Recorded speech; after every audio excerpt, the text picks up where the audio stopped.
Hello student, welcome to my channel. Today's topic is mode. What is mode? Mode को शुरू करने से पहले आप मेरे चैनल को लाइक कीजिए, सब्सक्राइब कीजिए एंड शेयर कीजिए. So mode, what is mode and how to calculate mode. Mode क्या होता है, इसके कैसे क्वेश्चन आते हैं, हम इसको कैसे कैलकुलेट कर सकते हैं. तो इसके लिए सबसे पहले हम मोड की डेफिनेशन देख लेते हैं कि मोड की डेफिनेशन होती क्या है. The highest and maximum frequency of data value is known as mode. जैसे कोई भी क्वेश्चन में हमें डाटा वैल्यू दी हुई होगी. डाटा वैल्यू होती क्या है, जैसे कि मैंने पहले भी वीडियो बनाई हुई है मीन एंड मीडियन की, उसमें बताया गया था कि जो डाटा वैल्यू होती है उसको हम एक्स से डिनोट करते हैं. तो डाटा वैल्यू क्या होगा, क्वेश्चन में हमें कोई भी डाटा वैल्यू दी हुई होगी और फ्रीक्वेंसी भी दी हुई होगी. तो उसमें हम क्या करेंगे, डाटा वैल्यू की जो फ्रीक्वेंसी दी है उस फ्रीक्वेंसी में देखेंगे कि किसकी हाईएस्ट फ्रीक्वेंसी है. जिसकी हाईएस्ट फ्रीक्वेंसी होगी वो ही हमारा आंसर होगा. फ्रीक्वेंसी को हम एफ से डिनोट करते हैं और डाटा वैल्यू को हम एक्स से डिनोट करते हैं. जो डाटा वैल्यू होती है वो हमारी यूनिमोडल एंड बाईमोडल हो सकती है. यूनिमोडल एंड बाईमोडल होता क्या है, तो यूनिमोडल बहुत ही सिंपलेस्ट मेथड है. तो यूनिडायमेंशन मॉडल क्या होता है, हमें क्वेश्चन दिया होगा तो उसमें यूनिमोडल यानी कि उस क्वेश्चन में जो फ्रीक्वेंसी होगी उसमें केवल एक ही हाईएस्ट फ्रीक्वेंसी होगी. यानी कि क्वेश्चन में केवल एक ही हाईएस्ट फ्रीक्वेंसी होगी तो वो होगा यूनिमोडल. और अगर फ्रीक्वेंसी दो है और दोनों ही बिल्कुल सेम है और दोनों ही हाईएस्ट है तो उसे हम बाईमोडल होगी वो. जैसे कि मैंने यहाँ पे लिख दिया है कि केवल एक ही वैल्यू जो होगी फ्रीक्वेंसी की वो हाईएस्ट होगी और जो बाई मॉडल है बाई मॉडल में एक से ज्यादा होगी. सो अब हम देख लेते हैं कि मोड के क्वेश्चन किस टाइप के आते हैं और किस तरह से हम उनको फाइंड आउट कर सकते हैं. तो सबसे पहले हम यूनिमोडल का एग्जाम्पल देख लेते हैं. तो जैसे कि इस टाइप के क्वेश्चन आते हैं जैसे कि हमें स्क्रीन पर दिख रहे हैं. तो इसमें हमारे बहुत सारे नंबर दिया हुआ होगा, इनको हम डाटा वैल्यू बोलते हैं. ये डाटा वैल्यू दी हुई होगी, कोई भी हमें डाटा दे दिया तो उस डाटा को हम क्या करेंगे, सबसे पहले हम उसको हम असेंडिंग ऑर्डर में अरेंज कर लेंगे. तो हम क्या करते हैं, सबसे पहले असेंडिंग ऑर्डर में कैसे अरेंज करेंगे, जैसे कि हम क्वेश्चन में देख लेते हैं. यहाँ पे सबसे छोटा नंबर क्या है, सबसे छोटा नंबर दिख रहा है 6 7 9 8 5 6. यहाँ पे सबसे छोटा नंबर हमें 3 दिख रहा है. तो सबसे पहले 3 लिखेंगे यहाँ पे, जैसे कि लिखा हुआ है नंबर ऑफ फ्लावर, यानी कि यहाँ पे डाटा वैल्यू है फ्लावर की और इसको हम डाटा वैल्यू को मैंने बताया था कि हम इसको एक्स से डिनोट करते हैं.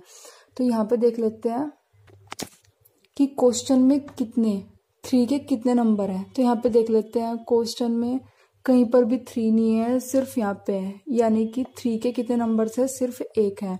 अब देख लेते हैं कि 4 क्वेश्चन में कितनी बार आया हुआ है. 3 के बाद 4 है, 3 के बाद 4 है स्मॉल. फिर देख लेते हैं कि यहाँ पे 4 के जो नंबर दिए हुए हैं 4 2 बार आया हुआ है. 4 एक इस लाइन में है और एक हमारा 4 यहाँ पे आ जाता है. इसी तरह हम 5 को देख लेंगे.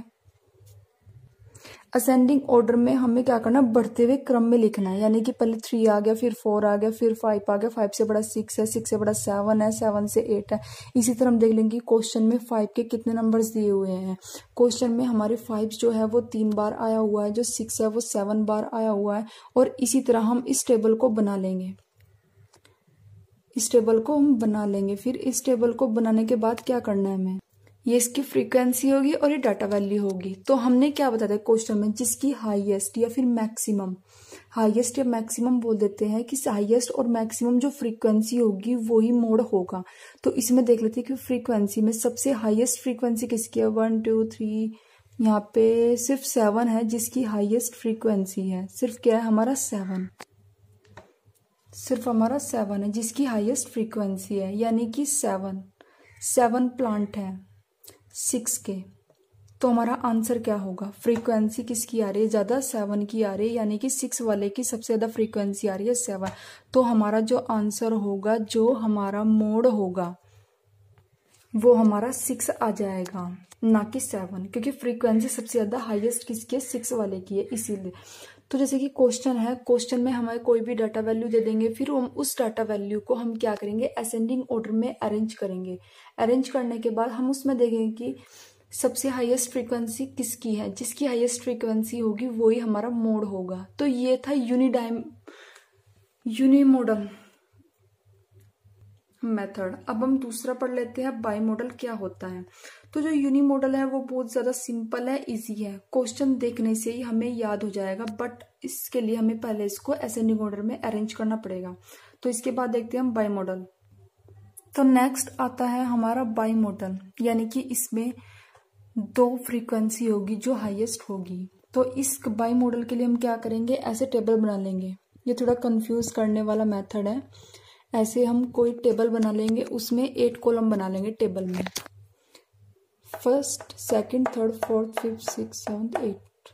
और जो फर्स्ट वाला कॉलम होगा, फर्स्ट वाले कॉलम में जो हमें डाटा वैल्यू होगी x होगा उसको लिखेंगे, और सेकंड में हम फ्रीक्वेंसी को मेंशन कर देंगे इस टाइप से।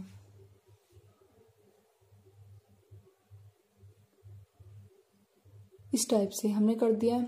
अब क्या करेंगे, हम याद रखना है ये थर्ड कॉलम है, तो थर्ड कॉलम में हम क्या करेंगे, जो ये 2 नंबर दिए हैं हम 2 की पेयरिंग करेंगे, इन 2 की। आप कहीं पे कॉपी पे नोट कर लीजिए, वरना ये कंफ्यूज करता रहेगा हमेशा, ये कंफ्यूज करने वाला मेथड है।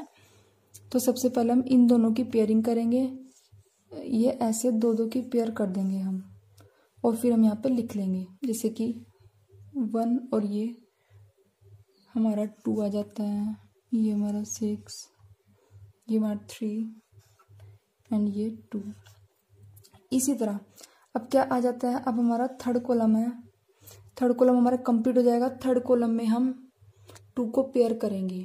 थर्ड कॉलम में फर्स्ट में हमारा क्या था, फर्स्ट में डाटा वैल्यू थी, सेकंड में फ्रीक्वेंसी, थर्ड में हम ऐसे 2 के पेयर कर देंगे। अब करते हैं हम फोर्थ को कैसे करते हैं। अब आता है हमारा फोर्थ कॉलम। हमने क्या किया था, थर्ड कॉलम में हमने इन 2 को पेयर किया था, इन 2 को पेयर किया था। अब हम क्या करेंगे फोर्थ में, अब हम इन 2 को पेयर करेंगे। क्या करेंगे, अब हम इन 2 को पेयर करेंगे और इन 2 को पेयर करेंगे हम यहाँ पे।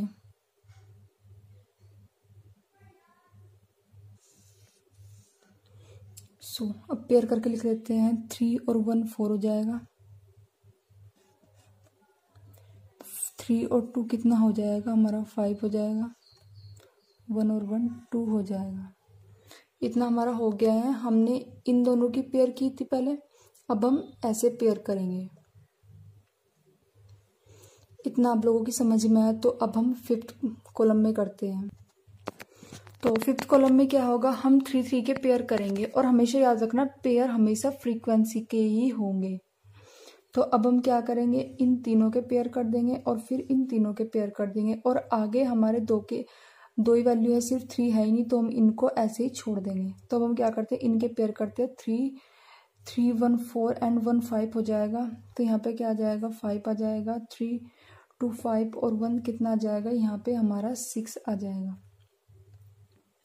तो अब हम 6 करते हैं, इसमें 3 का पेयर हो गया 5 में। अब हम 6 कॉलम करते हैं, 6 कॉलम में क्या होगा, तो अब आ जाता है हमारा 6 कॉलम। 6 कॉलम में क्या करेंगे, जैसे कि 5 में 3 की पेयर हो रही थी, बट अब 6 में क्या होगा, जो फर्स्ट वाली फ्रीक्वेंसी है हम उसको इग्नोर करेंगे। ये 6 कॉलम में होगा, 6 कॉलम में हम पहले वाली फ्रीक्वेंसी को इग्नोर करके 3 के इनके पेयर करेंगे। अब इनका पेयर होगा तो क्या होगा, 3 कितने हो जाएंगे, 6 हो जाएंगे, 6 और 1 कितना हो जाएगा, यहाँ पे 7 आ जाएगा, और यहाँ पे 2 और 1 3 एंड 4, तो कितना आ जाएगा 7 एंड 4। फिर हम करते हैं 7 कॉलम में क्या होगा। अब आ जाते हैं 7 कॉलम पे।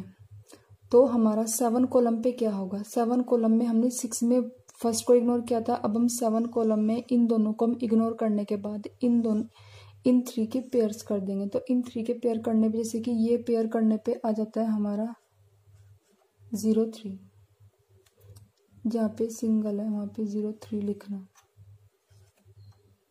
0 7 0 3। इनके पेयर करेंगे, 3 कितना हो जाएगा, 6 हो जाएंगे, 6 और 2 कितना हो जाएगा, 8 हो जाएगा, तो 0 8 हो जाएगा।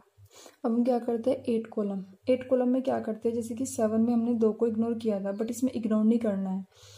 8 में क्या होगा, जैसे कि जैसे भी हमारी रिक्वायरमेंट है, जैसे कि यहाँ पे कितने हैं 1 2 3 4 5 6 7 8, यहाँ पे 8 है, यानी कि अब हमें सबकी पेयर करनी पड़ेगी।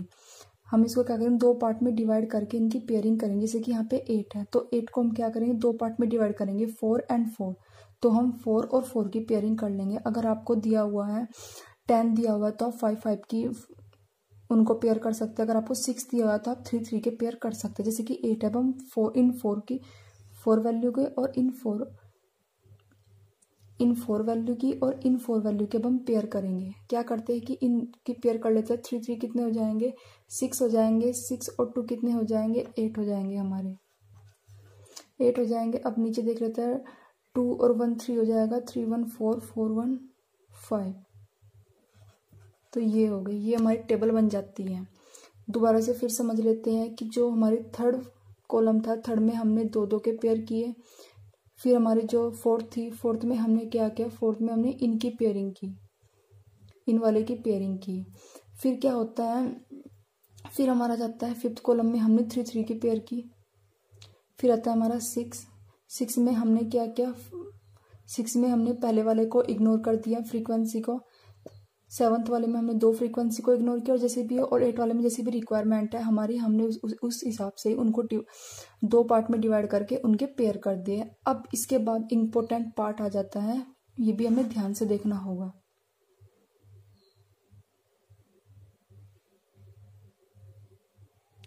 एक बार आप नोट कर लीजिए। तो अब इसके बाद हम एक एनालिसिस टेबल बनाते हैं। तो एनालिसिस टेबल कैसे बनाते हैं, सबसे पहले इसको देख लेते हैं। जैसे कि हमारे सबसे पहले हमने क्या किया था, डाटा वैल्यू के बाद जो फ्रीक्वेंसी थी उसका कॉलम सेकंड था। तो अब हम क्या करेंगे, सेकंड कॉलम में यानी कि फ्रीक्वेंसी वाले कॉलम में हम देख लेते हैं कि किसकी फ्रीक्वेंसी ज़्यादा है। तो सेकंड वाले कॉलम में सबसे ज़्यादा फ्रीक्वेंसी इन दोनों की थी, यानी कि 5 और 6 की थी। तो हम यहाँ पे लिख लेते हैं सेकंड कॉलम के सामने 5 और 6 की 5 और 6 की वैल्यू ज़्यादा, यानी कि इसकी फ्रीक्वेंसी हाईएस्ट है। अब थर्ड पे देख लेते हैं। थर्ड जो कॉलम है उसमें देखो सबसे हाईएस्ट वैल्यू 6 की है, और 6 जो होता है इन दो की पेयरिंग करने से,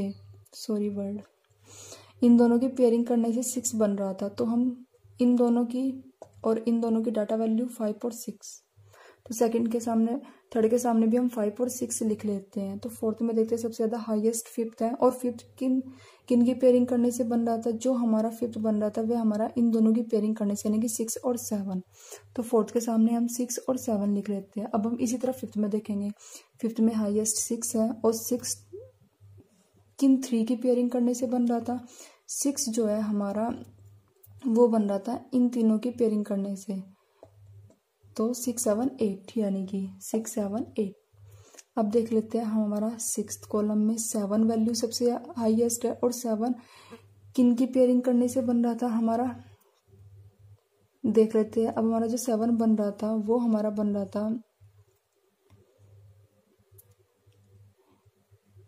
7 जो था 6 कॉलम में क्या था, 6 कॉलम में मैंने बताया था कि फर्स्ट को हम इग्नोर करेंगे। तो इन 3 की पेयरिंग करने से 7 बन रहा है, तो 4 5 6, यानी कि तो कितना आ जाएगा 4, जैसे कि यहाँ पे लिखा है 4 5 6। अब देख लेते हैं 7 में क्या था, 2 पेयर को इग्नोर करना था, इन दोनों को इग्नोर करना था फ्रीक्वेंसी को। तो इन तीनों की तो किसकी बन रही थी, यानी कि 5 की 6 की और 7 के, इनके पेयर करने से बन रही थी। तो क्या आ जाएगा 5 6 7।